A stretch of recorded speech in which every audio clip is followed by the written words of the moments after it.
शंकर शिरसाट यांचा मृत्यू झालाय। अकोल्यातल्या अन्वी मिर्झापूर इथली ही घटना आहे। यदुराज गॅस एजन्सी येथे सिलेंडरचा नंबर लावण्यासाठी ते रांगेत उभे असताना त्यांना चक्कर आली आणि ते खाली कोसळले। यात त्यांचा मृत्यू झालाय।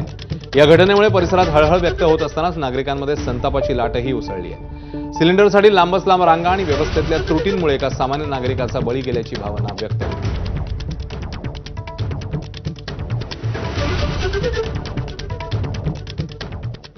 तर गॅस टंचाईचा पहिला बळी गेल्याची टीका नेते प्रकाश आंबेडकरांनी केलेली आहे। शंकर शिरसाट सकाळी 9 पासून उन्हामध्ये सिलेंडरसाठी रांगेत उभे होते। दुपारी 1:30च्या सुमारास त्यांचा मृत्यू झाला।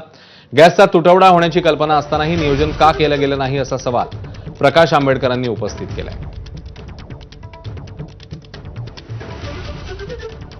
अन्वी मिर्झापूरचे वंचित बहुजन आघाडीचे माजी सरपंच